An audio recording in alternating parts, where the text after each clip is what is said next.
네, 자, 이어가 보겠습니다. 자, 이번 시간에는 이제 옴부즈만 제도에 대해서 우리가 정리도 한번 좀 해보고 그렇게 가자고 했어요.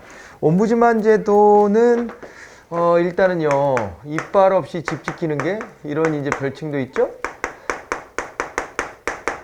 사실은 이게 이제 1809년? 여기 이제 스웨덴에서부터 출발했다라고 이렇게 되어 있어요. 그죠? 그래가지고 스웨덴에서 출발을 한 제도니까 원조집이 어떻게 이걸 운영했는지를 먼저 좀 살펴보는 게 중요합니다. 그래서 스웨덴을 보니까 여기 이제 입법부 소속이고요. 입법부 소속이었고, 그리고 또 이제 직권조사도 가능합니다. 여기서 이제 신청에 의한 조사도 가능하지만 플러스 직권조사, 직권으로 조사를 할 수도 있다는 거, 그게 이제 특징이었고요. 그 다음에 이제 권고를 할 수 있는 권한이 있습니다. 권고적 성격을 갖는다. 뭐 이제 뭔가 조사 결과가 나오면 그걸 가지고 이렇게 좀 바꿔야 되는 거 아니야? 이렇게 이제 권고까지밖에 못한다. 그래서 이제 이빨 없이 집 지키는 개라는 얘기는 여기서 붙은 거죠. 뭐 집은 지키는데 이빨이 없어. 깡 물진 못하죠. 이런 정도의 이제 상황이라고 봐야 되겠고요. 이 소추권이 보통 없다. 이렇게 이제 설명을 하기도 합니다. 이게. 그러니까 이게 사법적인 어떤 처리를 하기 위한 소추권은 보장이 안 된다. 이런 얘기를 하는 거죠. 소추권은 보장이 안 된다. 권고적 성격에 머무른다. 이렇게 보고요. 스웨덴의 옴부즈만 제도는 이게 헌법기관입니다. 헌법기관. 헌법기관으로 구성이 되어 있다. 이렇게 보시고요. 이거랑 대비해서 이제 우리나라의 제도를 보는데, 우리나라는 뭐냐면은 여기가 국민권익위원회죠. 국민권익위원회가 있습니다. 국민권익위원회 같은 경우에는 여기는 이제 행정부 소속으로 되어 있어요. 행정부 소속이고요. 그 다음에 이걸 보면 국무총리 아래에 있습니다. 국무총리 하에 설치가 되어 있는 위원회 이렇게 되어 있고, 그 다음에 위원회를 보면 여기 이제 위원장이 있잖아요. 위원장이 있고, 그 다음에 이제 부위원장이 3명이 있습니다. 부위원장이 3명이 있는데, 부위원장. 근데 이 부위원장이 맡고 있는 역할들이 이 고충민원 하나, 고충민원, 그리고 이제 행정심판, 중앙행정심판위원회 역할을 하기 때문에 행정심판이 하나가 있었고, 그리고 이제 부패방지가 있죠. 부패방지. 이렇게 해서 요 부위원장이 3명이 이렇게 존재를 하고요. 다 포함해서 이제 위원장까지 다 해가지고요. 위원이 15명으로 채워져 있습니다. 15명으로. 이렇게 해가지고 여기 4명이잖아요. 4명이 있고, 그리고 또 3명은 상임위원이에요. 상임위원이고, 나머지 위원들까지 해가지고 15명으로 이렇게 구성이 되어 있는데, 여기, 요 구조 속에서 하는 일이 3가지라는 걸 보여드리려고 이거를 이제 적어드린 거거든요. 하는 일이 크게 요 3가지더라. 이렇게 3가지더라. 그죠? 예, 고충민원, 행정심판, 부패방지.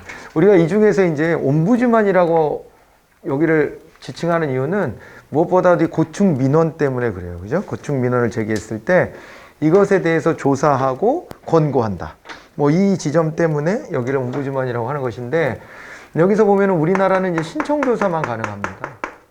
신청조사만 가능하고 직권조사가 없어요. 직권조사가 빠지는 부분을 봐야 되고, 행정부 소속도 독특했지만 신청조사밖에 안 되는 거. 그리고 여기 이제 권고적 성격을 갖는다는 건 동일해요. 그죠? 그리고 여기는 법률기관입니다. 법률기관이에요. 법률기관. 우리는 이제 부패방지 및 국민권익위원회 설치 운영에 관한 법률이라고 딱 있죠.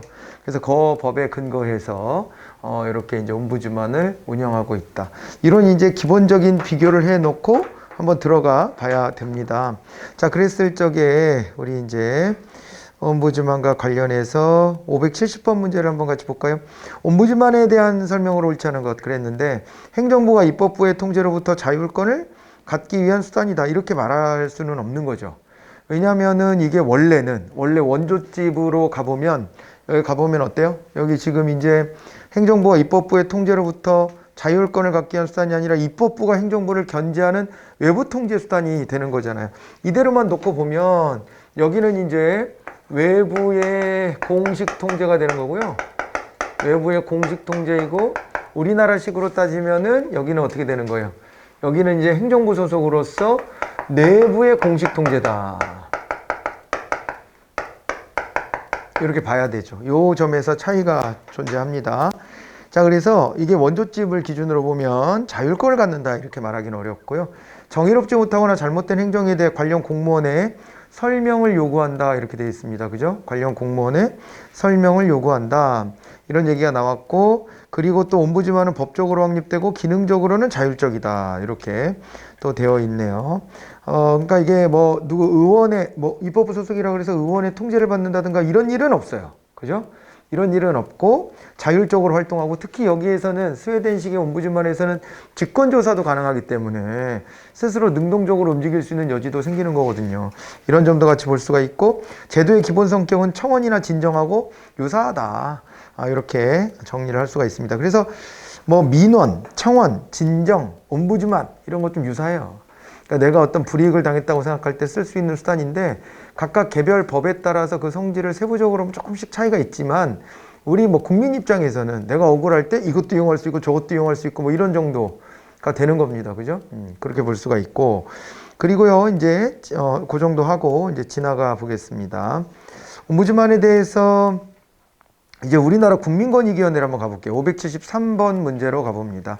우리나라 옴부즈만 제도인 국민권익위원회에 대한 설명으로 옳은 게 뭐냐 그랬는데, 외부 통제다. 이거 뭐 바로 틀려버린 거 아닙니까? 내부 통제이고, 정부로부터 독립적이다. 이거는 조금 또 애매한 거죠. 그러니까 독자성을 가지고 운영하게끔은 되어 있어요. 그래서 위원회 제도로도 하고 이러는 건데, 국무총리 소속으로 되어 있기 때문에 이게 이제 독립기관이다 이렇게 말할 수는 없어서 1번은 아무튼 다 틀렸네요. 2번 헌법상 기관이 아닌 법률상 기관이다 그랬습니다. 헌법상 기관이 아니라 법률상 기관이다. 아까 말씀드렸던 거 있죠, 그죠? 요건 이제 맞는 얘기로 보셔야 됩니다.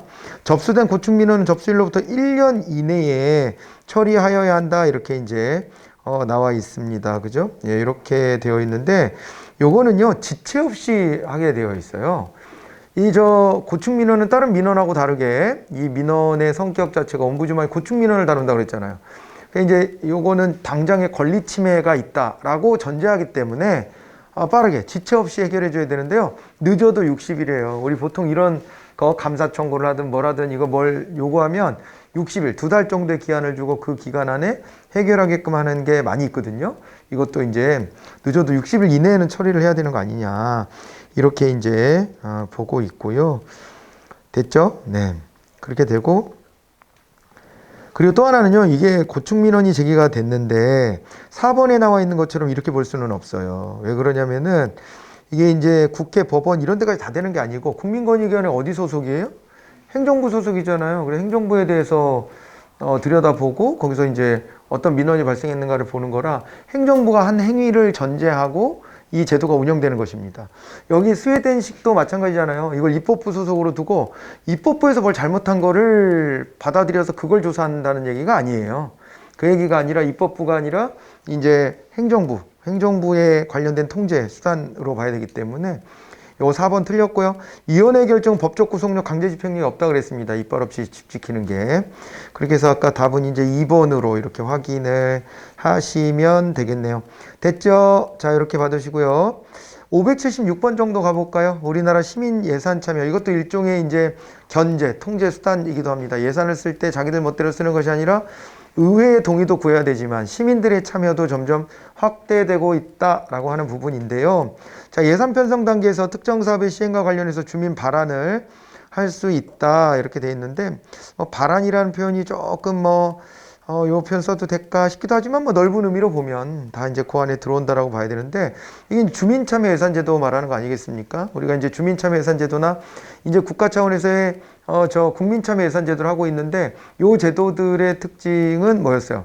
이 제도들의 특징은 예산 편성 단계에서 국민들의 요구를 검토해서, 그래서 그거를 예산에 반영하도록 하는 거죠. 예산안 제출할 때, 그죠? 그렇게 되어 있습니다. 그리고 필요한 정보를 얻기 위해서 정보공개 청구 제도를 이용할 수 있다. 예산과 관련된 정보공개 청구 충분히 가능하기 때문에 요거를 통해서 이제 예산 과정에 영향력을 행사할 수 있습니다. 예산이 부당하게 지출된 경우에 주민 감사 청구를 또 제기할 수 있고요. 그리고 이제 주민 감사 청구를 하고, 그러고 이게 미온적이다, 미흡하다 싶을 때는 주민소송으로도 갈 수 있죠. 주민소송. 그게 납세자 소송 제도인데요. 주민소송은요, 주민감사 청구한 사람이 하는 건데, 주민감사 청구한 것 중에서도 문제랑 연결돼야 돼요. 우리 예산과 연결된 거.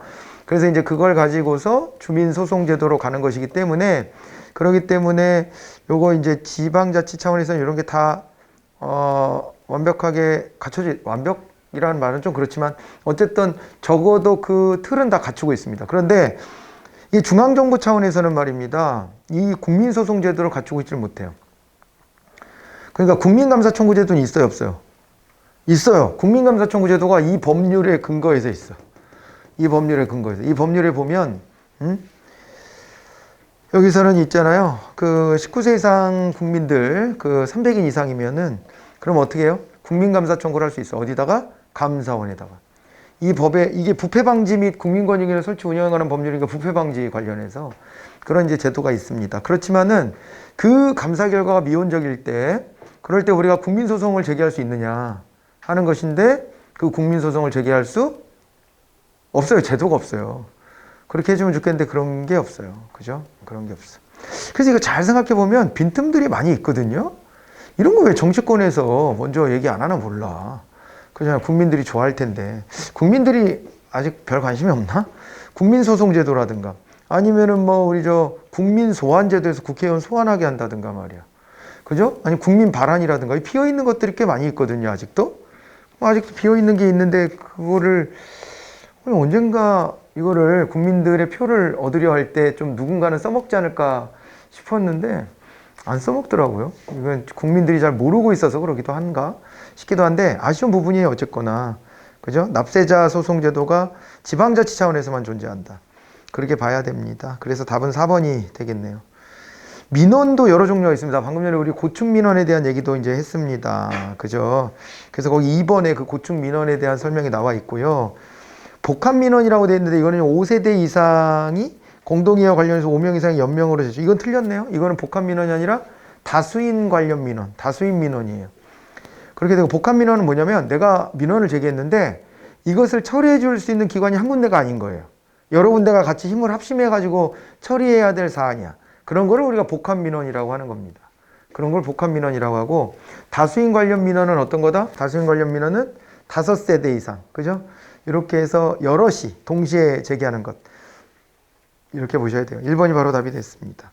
질의 민원하고 건의 민원, 이렇게도 또 종류에 따라서 나누기도 합니다. 그 내용에 따라서.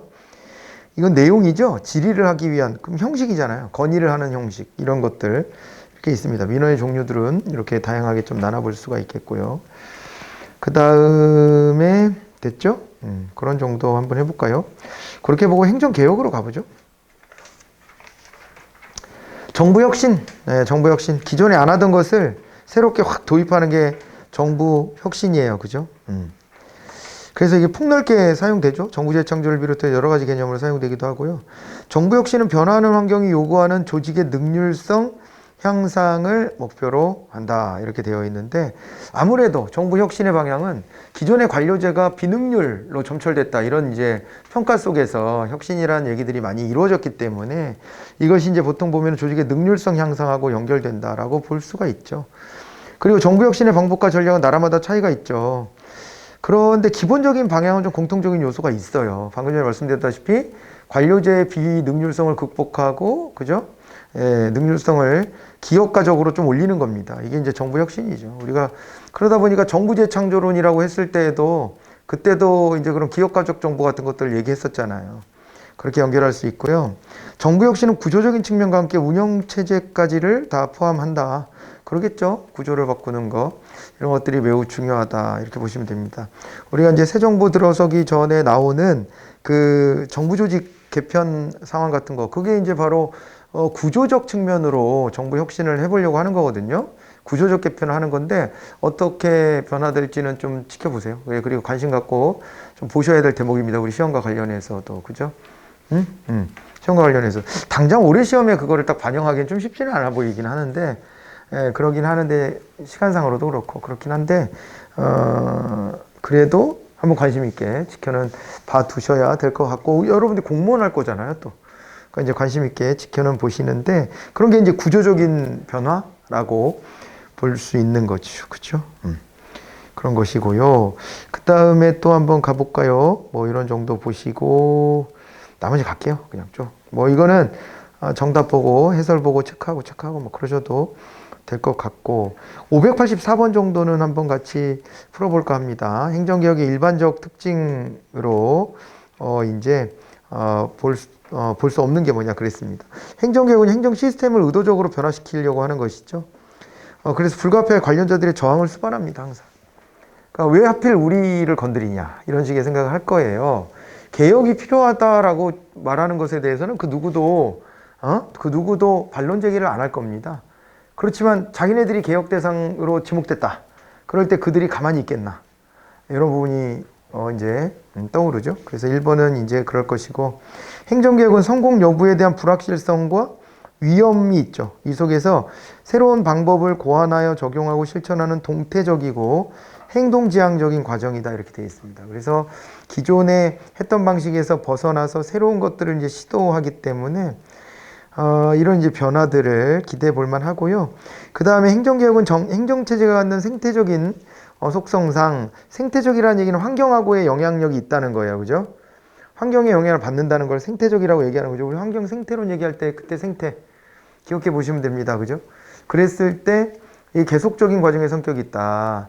그러니까 이게 행정개혁을 한번 한다고 끝날 문제가 아니라는 거예요. 계속적인 변화가 필요합니다. 그죠? 거버넌스 같은 것까지도 최근에 얘기가 되고 있는 거잖아요. 그죠? 그러니까 행정개혁이 전에는 그냥 기업가적 정보가 되면 행정개혁이 행정혁신이야 이렇게 하다가 어느 순간 됐더니 시민 참여가 전제돼야 돼. 뭐 이런 얘기를 하고 있는 거거든요. 이게 이제 변화의 모습이에요. 환경적인 변화의 모습이다. 이렇게 볼 수가 있고요. 행정개혁은 개혁의 대상이 되는 조직 내외의 요인들이 복잡하게 얽혀 있어요. 상호 의존적이고 포괄적 관련성이 있다. 이게 다 얽혀 있기 때문에 한 군데의 행정개혁을 하면 그것이 끼치는 영향은 좀 광범위하다. 이렇게 볼 수가 있고요. 행정개혁을 성공시키기 위해서는 정치적 요소를 최대한 배제한다. 그렇게 해서는 개혁 못합니다. 정치적으로 이제 동의를 끌어내기 위한 노력들이 병행돼야 돼요. 이게 거저되지 않거든요. 쉽게 되지 않습니다. 그래서 이게 정치적인 요소들로 타협을 이끌어내고 그래야 되고요. 그런 맥락에서 저항을 풀어내는 하나의 방식이 되기도 해요. 그게 그죠? 저항을 풀어내는 방식이 되기도 한다. 결과는 되게 많이 다른데 문재인 정부는 전에 노무현 정부 2 같은 느낌이잖아요. 노무현 정부도 검찰 개혁하다가 나중에 가서 이제 이러저러한 사건들이 점철이 됐는데 문재인 정부도 그렇게 된 셈이에요. 그러지 않아요? 검찰 개혁을 하는 과정에서 그게 파생돼서 여기까지 온 거거든요. 그렇지 않나요? 이 저항이 만만치 않아요. 시간이 흘러서 그 저항이 많이 죽었겠거니 했지만은 여전히 이제 그죠?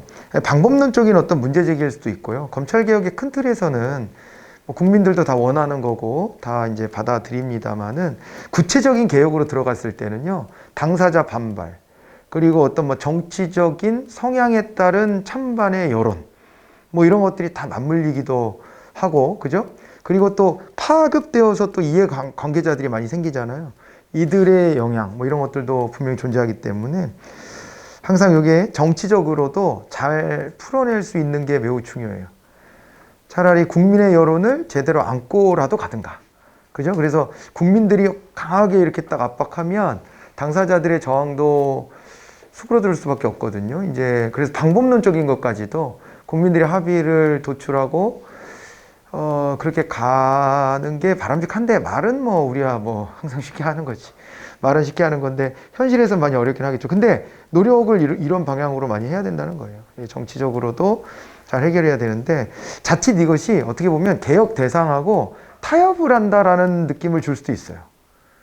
그잖아요. 개혁 대상으로 삼은 대상자들이 반발한다 그래서 이거를 많이 양보하다 보면 개혁이 숲으로 돌아갈지도 몰라 라고 하는 것도 있기 때문에 그런 점들에서 이게 쉽지 않아요. 현실에서는. 그런데 이게 정치적인 요소도 이제 많이 동원을 해서 이런 것들을 가지고 타협을 하고 끌어내고 그렇게 해야 될 필요가 있다. 뭐 그런 얘기로 정리할 수 있겠습니다. 그래서 5번이 답이 됐네요. 그죠? 5번이 답이 됐고.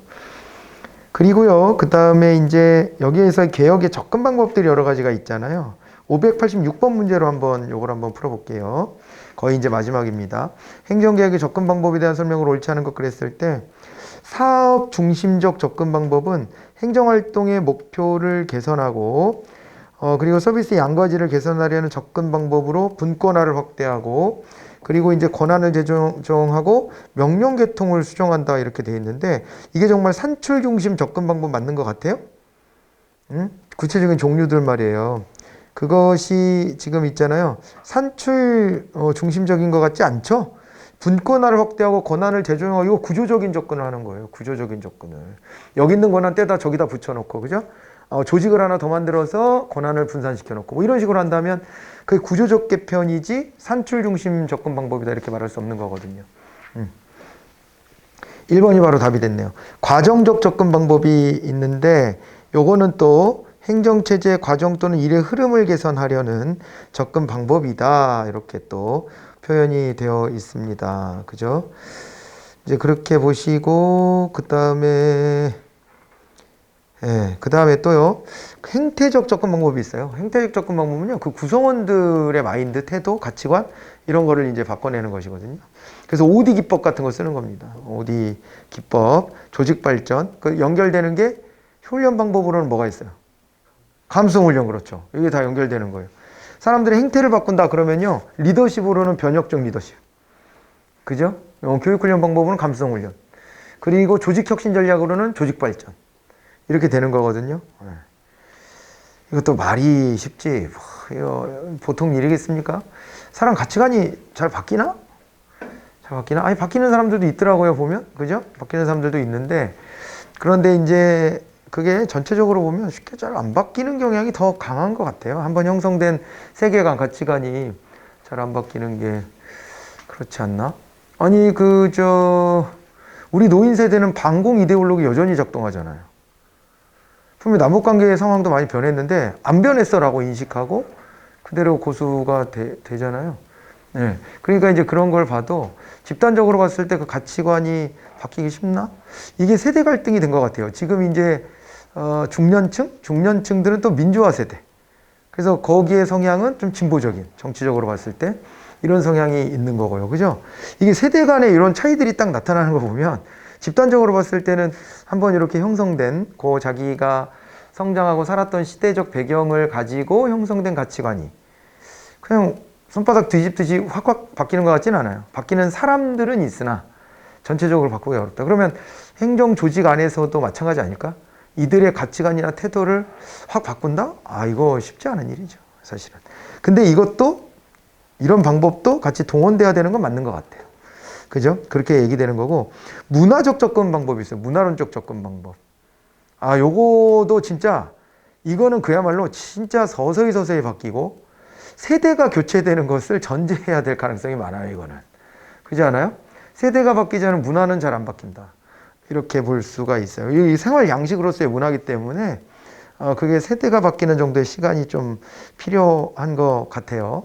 네, 그래서 요거 같은 경우에는 행정체제보다 근본적이고 장기적인 개혁을 성취하려는 접근 방법이다 이렇게 볼 수가 있겠네요.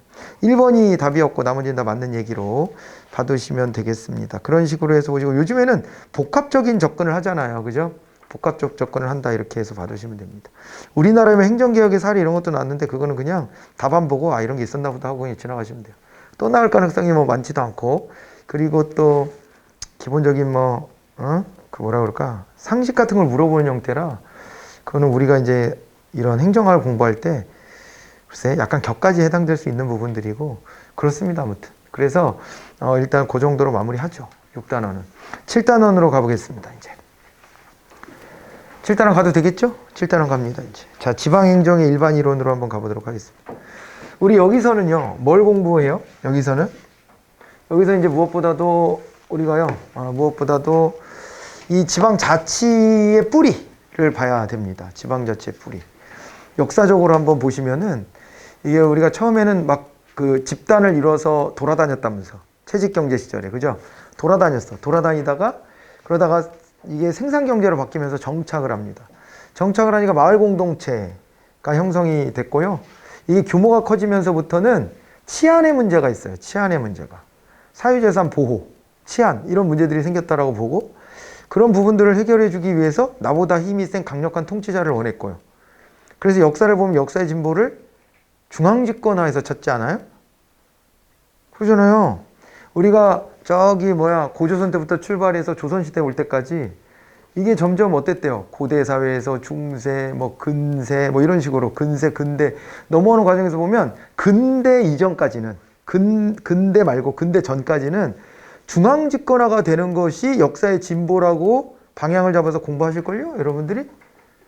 그렇지 않아요? 조선시대 가면은 전 지역에 지방관을 파견하고 그러잖아요. 그 지방에 있는 향리들이 중인 정도의 신분으로 내려앉고 이런 과정들이 역사적으로 발전한 거라고 얘기하잖아요. 그잖아요. 중앙집권화가 더 나은 세상이었어요. 지방의 향리, 호족 같은 놈들 설쳐봐. 이거 비극이야, 정말. 정말 비극이야. 그런 걸 극복하는 과정이었다라고 봐야 돼요. 그죠? 중앙에서요, 법률을 체계화시켰다. 경국대전. 그 왕 이름도 성종. 이렇게 하는 거잖아요. 중요한 의미가 있다라고 보는 거예요, 그런 게. 그런데 근대로 넘어오는 과정은 좀 달라요. 근대로 넘어오는 것은 약간 서구의 관점이에요, 이제. 서구의 관점인데 여기에서 이제 중앙집권을 하니까 전보단 낫긴 하나. 그러나 중앙집권화 됐을 때 그 왕, 통치권자도 우리가 복불복인데 통치권자가 좋은 놈이 나쁜 놈이냐. 백성을 좀 생각하냐 안 하냐. 그렇긴 한데 왕 혼자 할 수 있는 것도 아니고 중앙집권화가 되더라도 왕 주변에 있는 사람들과 같이 통치를 할 텐데 일부 정치 엘리트들하고 이들을 보면 전체적으로 기득권 세력이지. 기득권 세력이에요. 그 세종 같은 사람도 맨날 기득권에 맞서서 행정개혁하는 거야. 거기서 안에서. 근데 그 벽에 부딪히고 맨날 그러는 겁니다. 그러니까 그걸 어떻게 설득하고 돌파해야 되니까는 막 묘수를 찾고 막 별짓 다 하는 거지. 그렇게 하는 거지. 그 안에 있는 애들은 탁 하면 아니되옵니다. 맨날 이러고 있는 거잖아요. 그런데 그런 왕을, 세종과 같은 왕을 만날 확률이 높진 않아. 대부분의 시기에는 나쁜 놈들이야. 다 그 기득권이야, 그냥 왕도. 당연히. 그렇게 되니까 이것도 뭔가 변화가 필요했는데 서구 사회에서는 국가가 이렇게 중앙집권하는 과정에서 세금을 더 내라 하다 보니까 야, 국가가 우리를 착취해가면서 계속 세금만 더 내라 그런다. 이 분노가 돼가지고 시민혁명이 일어나고 그로부터 이제 근대사회 민주주의가 시작됐다. 이렇게 보는 거잖아요. 맞아요? 그래서 이제 그런 역사적 흐름을 우리가 지금은 다 동의했잖아. 우리도 민주주의를 해야 될 것 같고 시장경제를 하는 게 더 맞는 것 같고 여기에 우리도 동의가 됐기 때문에 그 흐름이 그럼 우리나라에서 우리 사회에서는 언제 나타났느냐 이거를 보는 거죠. 그죠? 그걸 보는 건데 그게 어느 시기야?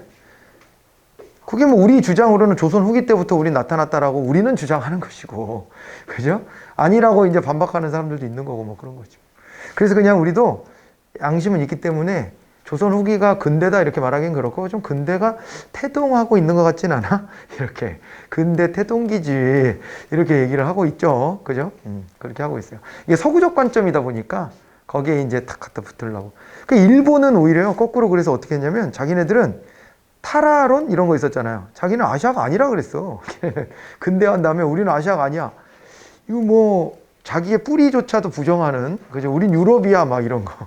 주장하는 희한한 이런 주장을 하기까지 합니다. 자기의 이제 정체성이 흔들리다 보니까 그런 짓을 하고 자기네들은 아시아를 벗어나서 유럽에 가깝기 때문에 자기네가 나서서 아시아를 근대화 시켜줘야 된다. 이런 식의 논리 구조를 가지고 들어왔고 그러면서 변화가 된 면은 있죠. 있는데 그걸 근거로 이제 일본이 우리에게 기여했다. 이렇게 막 함부로 주장하는 사람들도 있고 우리가 불편해지고 이러긴 합니다. 역사적으로 보면 이제 그런 대립이 있는데요. 핵심은 이제 뭐예요? 근대사회 그러면 권한이 분산되는 거예요. 민주주의는 권한이 n분의 1로 쪼개지는 겁니다. 국민주권이 위대한 것은 국가 권력을 이제 기득권을 타파하고 n분의 1로 쪼개준다는 데 있어요. 그러니까 하찮은 우리들한테도 국가의 의사결정을 할 수 있는 권한을 줬잖아요. 선거에도 참여하고. 우린 진짜 하찮은 거예요. 역사적으로 봐봐. 역사적으로, 그죠? 인류의 역사가 국가를 만들고 한 게 5,000년이야? 반만 년? 그거밖에 안 되잖아요. 그거밖에 안 되는데 그 역사 속에서도 우리가 주권자가 됐다? 야, 이거는 정말 짧은 역사입니다. 요는 이렇게 이제 권한을 분산시키는 게 그러면 우리의 지향성이구나. 그럼 그 속에서 뭐도 생각할 수 있다? 그렇죠. 지방분권, 지방자치. 이게 온 것도 그 맥락 속에서 이어져 오는 거예요. 그러니까 민주주의가 구현될 때 민주주의를 구성하는 요소의 핵심 중에 하나가 지방자치예요. 지방자치를 안 하는 민주주의는 없다고 생각하시면 돼. 이게 권한 분산의 핵심이니까. 그러면은요, 권력 분립과 맞물려서, 그러니까 수평적으로 권력을 입법, 행정, 사법 쪼개놓듯이 수직적으로는 지방자치를 하는 거예요. 수직적 권력 분립으로. 위아래. 이렇게 해서 권력 분립을 반드시 해야 되는 건데, 우리도 한번 봐보세요. 우리 역사에서 지방자치 역사 공부했었죠. 지방자치 역사에서 지방자치를 안 했을 때가 언제예요? 대놓고 독재할 때. 그때 안 하는 거예요, 그때. 그때 안 하는 거예요. 그게 우연이 아니고요. 그 필연적인 겁니다. 필연적인 거예요. 민주사회에서는 지방자치를 하는 것이고, 우리도 계속 고민하는 게 뭐예요? 지방분권을 더 해야 돼. 더 해야 돼. 이렇게 하는 거예요. 우리가 크게 뭐 지방분권을 제대로 구현하지 못하고 있기 때문에 아직은. 그렇죠. 그래서 지방이 고사되고 있는 이 위기에 놓여져 있는 것이거든요. 그죠? 그런 건데, 자, 이제 봅시다. 그러면 역사적으로 뿌리를 찾아보면, 그 서구 사회를 따라갈 수밖에 없는데, 여기 보면은 이제 서구 사회에서 보면은 이제 지방자치 뿌리입니다. 지방자치의 이제 연원으로 봐야 되는데, 이게 이제 영국 쪽에서는 영국이 시민혁명을 성공한 나라 아니에요. 그죠? 시민혁명을 성공한 나라고, 제일 먼저 성공한 나라죠. 영국이. 그죠? 영국이. 세상은요, 인생 역전 같은 게 다 있어. 처음에 너무 잘 나가면, 여러분 그 아이돌들 보면 좀 불쌍한 생각 안 들어? 너무 화려하지 않아요? 젊은 나이에? 그래서 20대 때 확 정점을 찍고 내려오는 것밖에 없어, 인생이. 더 올라갈 데가 없잖아. 그렇잖아. 내려올 때밖에.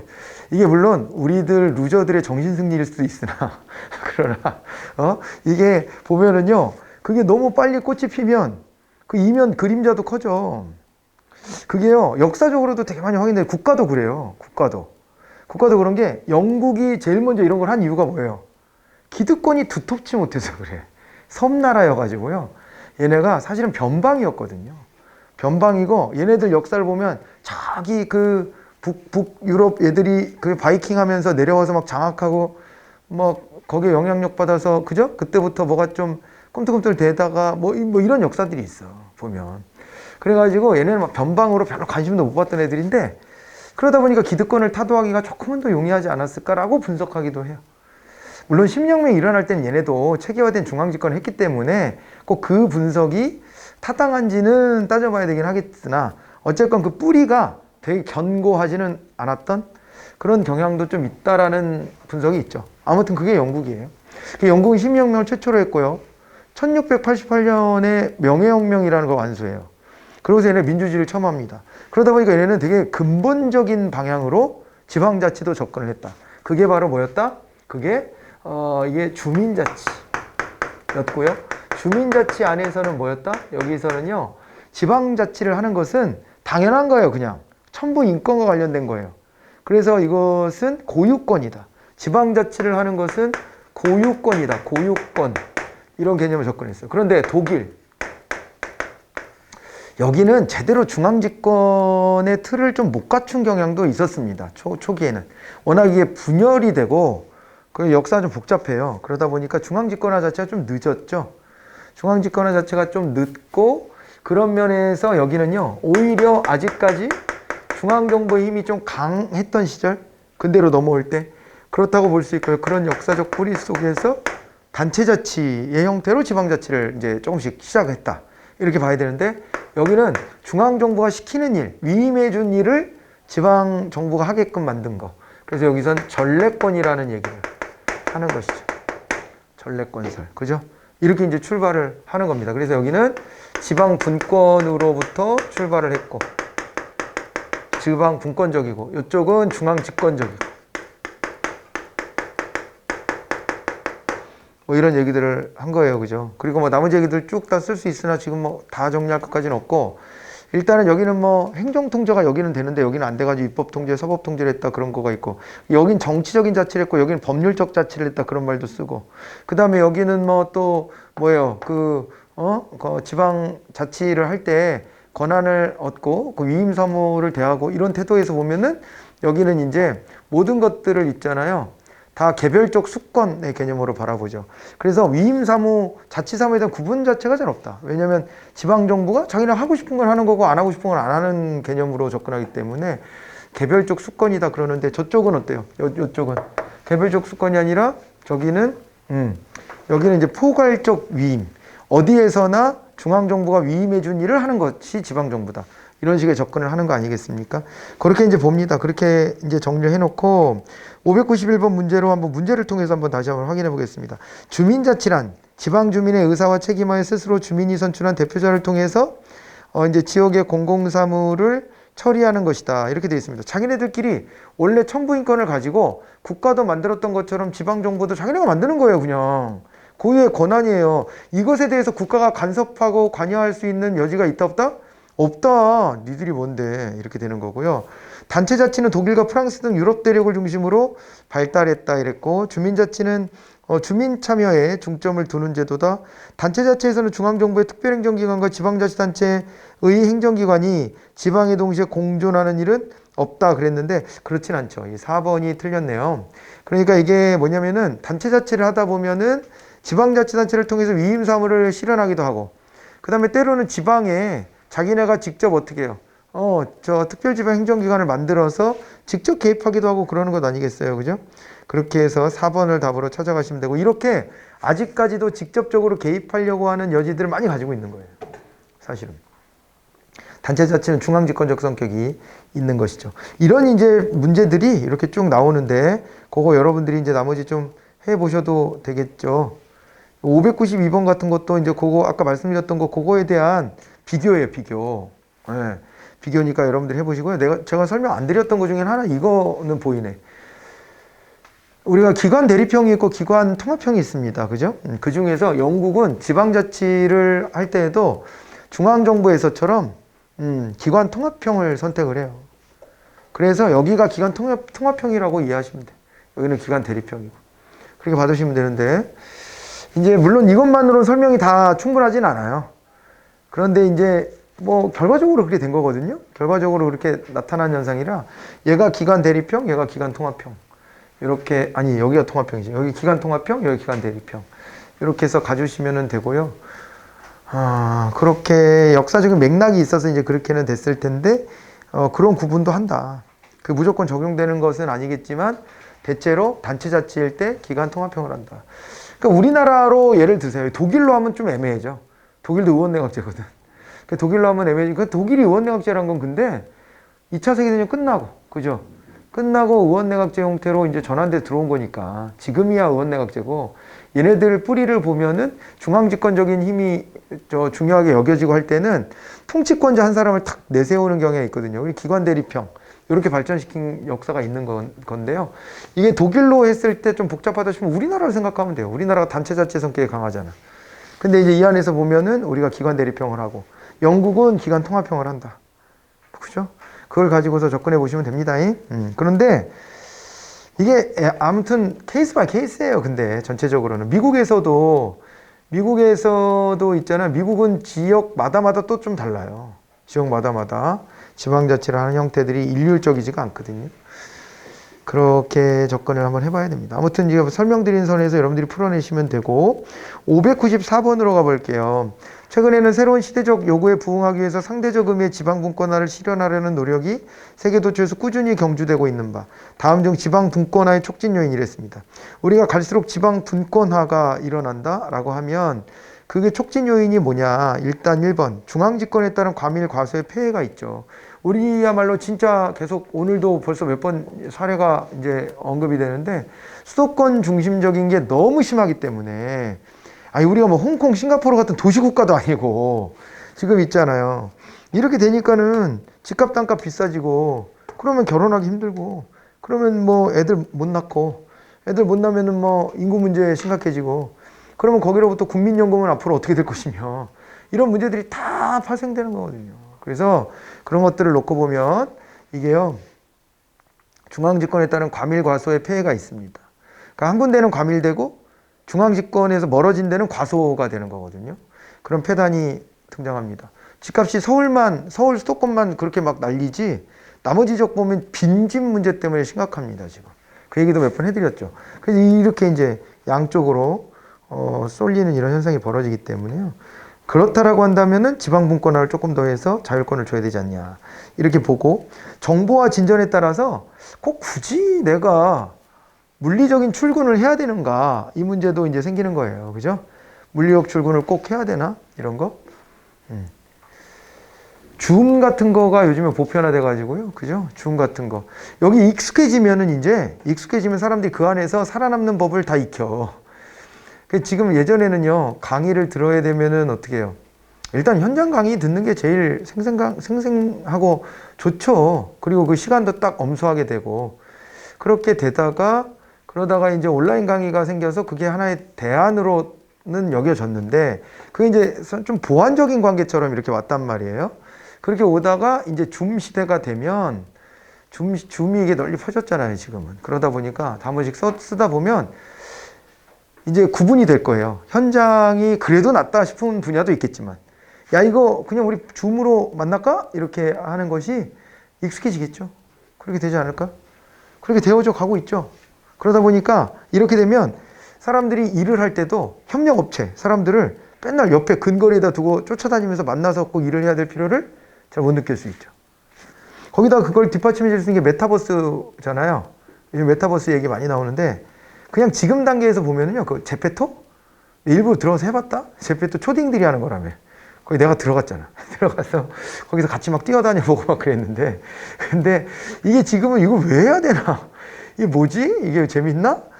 그런 정도였지만은, 거기서 이제 막 일부러 막 고민해 봤어요. 뭘 구현할 수 있을까? 이런 걸 생각해 봤는데, 들은 얘기로는 이제 그런 거 있더만요. 옷을 사더라도 내가 요즘에는 뭐 옷을 사고 싶다. 그럼 홈쇼핑에서 저 옷이 예뻐 보여 샀는데 모델이 입은 옷이잖아. 내가 입으면 아닌데 모델이 입은 옷이야. 그래서 나한테 맞나? 이런 거를 판단하기 어려워서 입어보고 다시 보내고 뭐 이런 거 많잖아요. 얼마나 낭비입니까, 사회적으로도. 근데 이제 그런 부분들을 이제 메타버스 공간에서 직접, 그죠? 입어보는 거 가능할 거다. 뭐 이런 얘기도 하던데, 저는 이 교육 쪽에 있으니까 그걸 생각해 봤어. 근데 이런 식의 강의를 메타버스에서 할 필요는 없는 것 같고, 인강이 나. 차라리 그럴 바에는. 그런데 체험학습 같은 거 있잖아요. 아, 그거 가능하겠다. 이런 생각 했지. 그러니까 뭐, 신라 왕관 만져보고 싶잖아. 못 만져봤잖아. 고구려 그 광개토 대학 능비 엄청 크다며. 내가 가서 써보는 거지. 한번. 이런 거 있잖아요. 그런 건 구현되겠더라고. 이렇게 되면, 아, 이거 새로운 시대가 오겠네? 그러면 굳이 우리가 오프에서 만나는 거 지금처럼 이렇게 많이 할 필요가 있나? 그럴 필요 별로 없잖아요. 그죠? 그러면 어떻게 되겠어요? 사람들이 도시에 몰려 살 필요가 있나? 없잖아. 그럼 지방 분권 충분히 가능해지는 거예요. 그죠? 지방으로 힘을 분산해주고, 인프라 같은 거 지방으로 옮겨주고, 이렇게 할 필요가 좀 있지 않나? 그게 이제 맞물리는 거죠, 이게. 그리고요, 대량 문화에 따른 개성상실의 회복을 지향하려고 한다. 이런 것도 있죠. 너무 획일적인 거. 우리도 너무 서울 중심으로만 문화적인 것도 다 형성되어 있잖아요. 이런 부분에 다양성이 조금은 또 좀 부족해져 가고 있는데, 그런 거를 회복하려고 한다. 이런 건 되는 건데, 4번은 요거는요, 전국적 통일성의 필요성이지, 이거는. 그러니까 이제 최저 생활을 같이 유지해야 된다. 생활의 격차 크지 말아야 된다. 그러면은 지방분권보다는 중앙집권으로. 그렇죠. 지방분권하면은 지역마다의 특색이 나눠지는데, 그 와중에 경제력이나 이런 그죠? 자원 동원 능력도 차이가 있을 거예요. 기업을 많이 유치한 지역도 있지만 그렇지 못한 데도 있을 거고, 농촌으로 주로 되어 있는 지역도 있고, 그죠? 공단이 많이 들어선 데도 있고, 뭐 그럴 건데, 그렇게 했을 때 그 지역 격차가 벌어지겠지. 이런 거는 중앙에서 해결을 해줘야 된다. 제가 극단적인 예를 들어드렸잖아요. 강남구 안에서 소득 재분배를 한다. 뭔 의미가 있냐고 그 얘기를 했잖아요. 그 안에서도 소득 격차가 있을 거거든. 근데 그 안에서 세금 걷어서 그 안에서 소득 재분배한다. 뭔 의미야, 그게. 국가 전체적으로 해야지, 소득 재분배는. 강남은 다 고소득층 위주로만 돼 있잖아요. 거의 다는 아니어도. 그러니까 거기서는 많이 가져다가 열악한 사람들이 많은 지역 같은 데다 자원활동도 해주고, 그죠? 그들을 위한 정책을 써야지. 강남구 안에서 하는 소득제는 무슨 의미가 있냐. 이런 식으로 해서 전국적으로 해야 될 일이구나, 이것은. 중앙집권화가 좀 그래도 남아야 될 근거가 되겠구나. 이렇게 생각하시면 됩니다. 4번을 답으로. 이런 거 골라내시면 됩니다. 그런데 가면 갈수록요, 신중앙집권화, 신지방분권화가 와요. 얘네들은 어떻게 해요? 얘네들은 신지방분권화. 중앙집권화 참. 얘네들은 신중앙집권화. 항상 부족한 걸 메꾸게 돼. 우리 인사행정론 볼 때도 우리나라는 야 미국식의 직위분류제 부러운데? 이래가지고 개방형 인사제도 부러운데? 해가지고 그런 거 자꾸 도입하잖아요. 그잖아요. 근데 미국은 또 안 그렇게 생각해요. 야 니네 공무원 이 신분보장이 좀 잘 돼 있고 야 이렇게 직업공무원 되고 안정적이다 보니까 유능한 인재도 많이 들어오고 야 뭐 여러모로 좋겠다 이렇게 또 한단 말이에요. 그래서 걔네는 또 오히려 계급제적인 요소를 가져가려고 하잖아요. 제너럴리스트가 필요하니까 막 고위공무원단 제도 도입하고 막 이런 거 하잖아요. 서로 부족한 걸 갈구하는 거야 이게. 여기도 그래. 얘네들은 너무 지방분권돼 있으니까 중앙집권적인 것들 추구하고 얘네들은 또 이제 너무 중앙집권화돼 있으니까 지방분권을 추구하는데 다만 조심해야 될 건 중앙집권은 좀 약간 낡은 것 같은 느낌이 있잖아요. 중앙집권은 그렇잖아요. 근데 신중앙집권은 좀 그래서 그걸 극복한 세련된 중앙집권이다. 필요한 만큼의 중앙집권을 하지만은 그것이 일방향적으로 어떤 이게 수직적인 어떤 명령체계 속에서 이루어지는 중앙집권은 아니고, 그게 이제 수평적인 그 관계를 유지하는 속에서의 중앙집권을 한다. 그러니까 중앙집권을 한다고 했을 땐 전국적 통일성을 좀 기하는 것 뿐이지, 그렇다고 중앙정부가 지방정부를 휘어잡고 일방적으로 지시 명령하면서 끌고 가는 그런 중앙집권은 아니다. 이렇게 이해하시면 되겠습니다. 뭐 그렇게 따지고 보면은 이제 옳지 않은 것을 찾아라. 그랬을 때 2번이죠. 2번은 거꾸로 되어 있는 거죠. 2번은 보니까 신중앙집권화가 수직적 관료적 집권이다 그랬으니까 그건 틀린 얘기잖아요. 그렇게 봐두시고요. 자, 그 다음에 넘어가서 지방자치단체 권한으로 한번 가보도록 하겠습니다. 598번 한번 볼까요? 우리나라의 이제 지방자치단체 사무인데 이거요. 고유 사무는 지방자치단체 존립 목적을 위해 본래적 사무를 의미한다 이렇게 돼 있어요. 지방자치단체가 존립해야 되는 근거는요. 고유 사무가 있기 때문에 그래요. 위임 사무만 할 것 같으면요. 지방자치 안 할 때도 그 사무는 중앙정부가 다 해 알아서. 근데 이제 그런 거를 지방의 성격에 맞춰서 니들이 알아서 좀 변형해서 해봐. 내지는 니네만의 고유 사무를 한번 갖고 그거를 운영해 봐. 이렇게 하려고 우리가 지방자치 하는 것 아니겠습니까? 그래서 이제 1번, 요게 이제 고유사무가 지방자치 존립의 근거가 되는 거죠, 이게 사실상. 그리고 지방자치단체 사무에서 가장 비중이 큰 것은 기관이임사무다 그랬습니다. 기관이임사무. 기관이임사무. 어때요, 이건?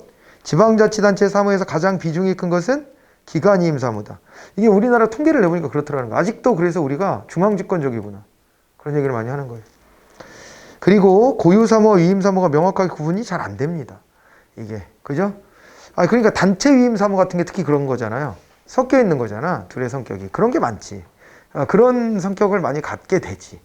그렇습니다. 물론 그거보다도 오히려 이 기관위임사무가 더 많다라고 했으니까 거의 지금은 중앙정부의 집행단위로서의 지방자치가 이루어지는 거구나. 그런 거고요. 고유사무가 늘어난다 손 치더라도 고유사무가 철저히 고유사무이기만 하다. 이렇게 되기보다는 아무래도 중앙사무의 성격하고 서로 이제 그런 거지. 한쪽이 커지면 한쪽이 좀 쭈그러들어야 되고 이런 거다 보니까 성격이 좀 같이 겹치는 이런 경우들 많이 있겠죠. 3번을 답으로 찾으시면 됩니다. 우리나라는요, 포괄적 위임주의에 의하여 지방자치단체 권한이 부여되고 있다 이렇게 됐는데 더 정확하게는 지금은 포괄적 예시주의라는 표현을 쓰죠. 포괄적 예시주의. 그렇게 됩니다. 그러니까 우리는 포괄적 위임인데 그 중에서도 그거를요, 포괄적 위임이라는 게 결국엔 이쪽에 좀 가까운 거거든요. 그죠? 포괄적 위임주의. 그러니까 포괄적으로 수권한다. 이렇게 보는 건데, 포괄적으로 위임을 하되, 그런데 요즘에는 이제 예시주의 정도로 이렇게 좀 덜어내서, 예시는 쭉 해주는데 이걸 기준으로 하되, 좀 자율적으로 좀 움직일 수 있는 여지를 더 만들어 보자. 이런 식의 방향을 가지고 오고 있습니다. 그렇게 해두시면 되겠고요. 됐죠? 그런 정도 해보시고, 이거 한번 볼까요? 우리나라 지방자치단체 사무구분입니다. 599번. 빠르게 좀 한번 봐보죠. 자치사무와 단체 위임사무는 자치단체가 전액 경비를 부담한다. 그랬는데 틀린 게 있죠? 자치사무는 자치단체가 전액 경비를 부담하는데 단체 위임사무는 중앙재정도 일부 받고 국가재정도, 그리고 이제 자치단체의 부담도 있고 이렇게 이제 둘이 같이 분담하는 형태가 되고요. 기관이임 사무는 원칙적으로 자치단체와 위임기관이 공동으로 분담한다. 이거는 아니고요. 기관이임 사무는 전액 중앙정부가 된다. 우리 그래서 요거 정리를 다시 한번 해볼까요? 복습이니까. 예, 지자체의 사무인데 사무가 크게 보면 고유사무가 있고요. 고유사무 내지는 자치사무라고 하는 것이죠. 이것이 있고 그 다음에 위임사무가 있는데 위임사무에는 단체 위임사무가 있고요. 기관위임사무가 있었어요. 이렇게 그죠? 이렇게 나눠졌는데 이럴 때 단체 위임사무와 그 다음에 기관 위임사무가 이렇게 해서 나누어지는데 그런데 이게요 이제 사무의 성격을 보면 사무의 성격을 보게 되면은 얘가 고유사무는 온리 어디 거? 온리 지자체 사무고요. 기관이임 사무는 온리 요거는 이제 국가사무. 단체위임 사무는 국가사무이면서 플러스 지자체 사무이기도 하다. 이렇게 했죠. 그렇기 때문에요. 이게 조례로 제정할 수 있는 여지가 있냐? 조례로 제정할 여지가 있냐? 조례 여기 개입됩니다. 여기도 개입돼요. 왜냐하면 이거 지자체 관여가 되기 때문에. 근데 여기는 지자체가 관여할 게 없어. 그래서 조례가 없어. 그래서 이걸 어떻게도 표현하냐면 지방의회가 개입하냐. 지방의회 영향력이 있냐. 그랬을 때 이거 있고 이거 있는데 이건 없어요. 맞죠? 그렇게 되고 그 다음에 또 하나는요. 재정 부담이에요. 부담. 누가 부담하냐. 이렇게 했을 때 지자체, 저 고유사무, 온리 지자체 사무. 그러니까 전액 지방재정으로 충당해야 되고 여기는 국가재정하고 지방의 재정이 같이 들어와야 되고 여기는 전액 국가재정으로 충당해야 된다. 이렇게 얘기했었던 거잖아요. 이 정리를 같이 해두시면 되겠습니다. 그걸 가지고 이제 접근해보는데 자치사무와 단체 위임사무는 자치단체가 전액 경비를 부담한다. 이거 틀린 얘기였어요. 아까 2번 단체 위임사무는 법령에 의해서 하급자치단체 장에게 위임됐다. 이걸 기관위임사무라고 그럽니다. 이게 기관위임사무. 그러니까 여기서 말하는 기관위임사무는 여기서 말하는 기관이 지자체 장이고 여기에 단체위임사무의 요거는 이제 지자체가 되는 거죠. 지자체. 지자체다라고 하는 것은 여기는 장, 앤드, 그리고 의회 다 관여가 된다는 얘기예요. 그죠? 그렇게 해석을 해줘야 되기 때문에 2번도 틀려요. 3번 자치사무와 단체위임사무의 처리를 위해 자치단체는 조례를 제정하는 것이 가능한데 기관위임사무는 원칙적으로 조례 제정의 대상이 아니다. 이렇게 했네. 이게 맞는 얘기네. 그죠? 맞는 얘기였고 자치사무는 지방의회 관여 대상이고 단체임사무까지 관여 대상이라 4번 틀렸네. 3번만 답이 되죠. 이렇게 해서 정리하시고요. 이 지방자치단체가 갖고 있는 권한 중에 자치재정권이 나왔는데 그죠? 아니 국가도 입법행정사법이 있잖아요. 입법행정사법. 그 지방자치단체는요. 입법 권한이 있어요? 있지. 입법 권한이 조례, 규칙, 제정 있잖아요. 그러니까 있어요. 근데 행정은요? 있지. 행정에 자치재정권, 그 다음에 자치조직권, 자치인사권, 뭐 이런 것들을 포함해서 자치경찰권까지 요즘에는 이제 그런 것까지 포괄해서 얘기하면 되죠. 그리고 그 다음에 자치사법권은 요건 없다. 요건 없다. 이렇게 봐야 돼요. 그래가지고 우리가 이제 그건 인정 안 하는 거죠.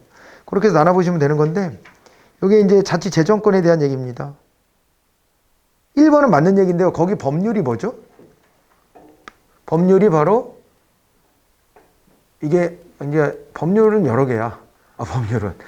근데 이제 그 지방재정법도 있고요. 그 다음에 이 조세제도의 종류를 또 나누는 법들도 다 있고 그래요. 그러니까 국세징수법이 있고 지방세징수법이 있고 다 있어. 있는데 그 법명을 제가 물어보려고 한 게 아니고 조세법률주의를 물어보고 싶었어요. 이 내용이 의미하는 바가 조세법률주의거든요. 조세 법률주의. 법률은 국회의원들이 정하는 거잖아요. 이들이 정해놓은 룰에 따라서 기준에 따라서 지방세를 부과 징수한다. 1번 그렇게 봐야 되고, 2번 지방자치단체는 공공시설의 이용 또는 재산의 사용에 대해서 사용료를 징수할 수 있다. 이거는 이제 조세 외 수입이거든요. 조세 외 수입, 사용료, 수수료, 그 다음에 분담금 이런 거 얘기했었어요. 사용료는 뭐 이런 거 시설 같은 거 서비스 이용, 시설이라 합시다. 시설이나 뭐 공간이나 뭐나 재산을 이용하거나 이런 것들이라고 보고, 그 다음에 수수료가 서비스 이용에 대한 대가, 그걸 수수료라고 하고. 그리고요, 지방자치단체는 행정 목적을 달성하기 위해서 특정한 자금을 운용하기 위한 기금을 설치할 경우에 행정안전부 장관의 승인을 얻어야 한다. 이렇게 또 나와 있습니다. 행안부 장관의 승인을 얻어야 된다. 자금 운용을 위해서 기금을 설치하려고 할 때 어떻게 해야 되냐 그런 건데요. 이거 틀려요. 어떻게 되냐면요, 조례로 정하면 돼요. 그냥 자기네 기금은요, 지방자치니까요, 행안부 장관한테 기금 설치하는 것까지 다 일일이 거기서 오케이 사인 받고 이렇게 하면 지방자치냐 이게 과연. 이렇게 되는 것이고요. 자, 그 다음에 또 이제 지방자치단체 장이나 지방자치단체 조합도 만들 수 있죠. 지방자치단체끼리 조합을 만들 수 있는데, 그럼 지방채 발행이 됩니다. 지방자치단체 장이 지방채 발행하는 것도 되고, 지방자치단체 조합을 따로 만들면 이것도 별도 법인이어서 여기에서 지방채를 발행하는 것도 됩니다. 그래서 3번이 답이 됩니다. 그렇게 봐두실까요? 자, 그리고요, 한 문제 정도만 더 할게요. 지방자치단체 구성인데, 여기 603번에 보면 이제 기관 통합형이냐 대립형이냐가 나와 있거든요.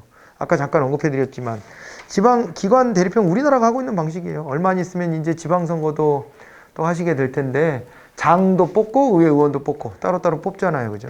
그렇게 됩니다. 그래서 기관 대립형은 대통령 중심제와 비교적 유사하다. 이렇게 돼 있는데 맞는 얘기입니다. 우리 대통령 뽑고 의원 뽑고 서로 견제하게 하는 거랑 비슷해요. 자, 그렇고 그 다음에 기관 통합형은 의원내각제와 비교적 유사하다 그랬는데 어때요? 기관 통합형, 의원내각제와 비교적 유사한 겁니다. 아까도 잠깐 영국 사례 말씀드렸죠. 그래서 의회를 꾸려주면 의회에서 과반 확보한 세력이 거기에 이제 장을 자기네가 이제 또 선출해주는 이런 형태로 갑니다. 그리고 기관 통합형에서는 임기 동안 지방자치단체에 대한 효율성과 책임성을 확보하는 데는 유리해요. 그러니까 이게 얘네들은 여소야대가 없고 여대야소만 있는 거거든요. 그러니까 의회나 장이 대립되지 않고 한 세력이야. 하고 싶은 걸 쭉 해봐. 대신에 임기가 끝날 때는 같이 책임지는 거예요. 책임 소재도 분명해지거든. 책임 소재도. 아니 쟤네 때문이에요 이런 얘기 할 수가 없어. 쟤네 때문이에요 그럴 수가 없어. 그잖아요. 전에는 그랬었습니다. 민주당이 뭐 일이 잘 안 되면 야당이 의석이 많아갖고 야당이 우리 발목 잡아서 대통령 하고 싶은 일도 못하게 하고 그래서 그랬어요 이랬거든. 2년 전에는. 지금은 그런 말 들어봤어요? 못 들어봤어요? 할 수가 없지. 여대야소잖아. 의석도 완전 많이 몰아줬었잖아. 할 말이 없어. 그러니까 국민들이 볼 때는 책임 소재가 분명해. 내가 뭔가 불만이 있어. 그럴 때는 무조건 지금 민주당이 대통령도 하고 있고 의석도 많은데 저희 탓이네. 이렇게. 이게 책임 소재가 분명해진다는 얘기예요. 뭔지 알겠죠? 근데 만약에 야당이 의석이 많았어. 그러면은 서로 이제 이게 되는 거예요. 대통령은 아쉽다. 의회가 협치를 해줬으면 좋겠다. 이렇게 말하면 되고, 그 다음에 의회에서는 대통령의 독선이 문제다. 이렇게 말하면서 서로 책임을 전가할 수 있잖아. 그런데 여대 야소에서는 안 되거든요. 근데 이제 우리는 대통령제니까 여대 야소도 있고 여소야대도 있고. 근데 의원내각제를 하면은 거기는 여대 야소만 있지 여소야대는 없어. 의회의 과반을 확보해야 총리를 자기네가 먹으니까. 그죠? 그래서 걔네들은 장점이라고 한다면은 업무를 자기네가 하고 싶은 대로 쭉 다 의회까지 장악해서 쭉 가는 거고, 대신에 책임 소재도 분명하고 이렇게 되는 거예요. 자, 그리고 그 다음에 기관 대립형에서는 집행부와 의회 마찰로 인한 비효율성이 발생할 수도 있다 그랬는데, 이건 그런 거죠. 아까 여소야대 같은 상황, 지방에서도 마찬가지로. 그러면은 뭐 이제 일이 잘 안 되는 거죠. 그죠? 그렇게 되는 것이고. 서울시장이 이제 바뀌었잖아요. 전에 서울시장이 의회랑 완전, 그죠? 예. 그 인적 구성이 의회가 서울시의회가 110명 중에 100명이 민주당 의원일걸? 100명이 넘을 거야 아마. 그런데 이제 시장만 저쪽으로 바뀌었으니까 의회에서 말이 통하기가 쉽지 않지. 그렇다고 뭐 서로 협력할 수도 있겠지만은 쉬운 일은 아니죠. 거의 뭐 의회에 시장이 출석할 때는 무덤에 들어가는 기분이 들지도 몰라. 이런 상황이면 거의 그죠? 자기를 옹호해 줄 수 있는 사람 자체가 물리적인 숫자 자체가 없어. 일단은 엔간히 뭐 6대 4라도 돼야 뭐 부벼보지. 그러니까 이제 그렇게 되는 경우도 있어서 그럴 때는 좀 비능률이 올 수도 있는 거죠. 시장이 하고자 하는 일이 이제 뭐 따박따박 저항에 부딪히는, 벽에 부딪히는 이런 상황들이 올 수도 있고 그런 거죠. 서로의 논리 구조야 물론 있겠지만. 자, 그리고 이제 기간통합형에서는 의회와 집행기관 간 견제와 균형을 통해서 민주성을 확보할 수도 있다. 이렇게 되어 있네요. 그죠? 이거는 맞는 거죠. 이제 서로 견제는 확실한 겁니다. 견제만큼은 확실한 거예요, 이게. 그죠?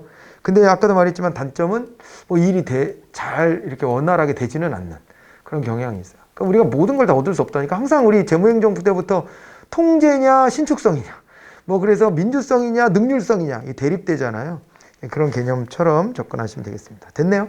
여기까지 하고요. 다음 시간에 이제 챕터 2 이걸로 쭉 다 해서 끝까지 마무리하고 끝내도록 하겠습니다. 수고하셨습니다.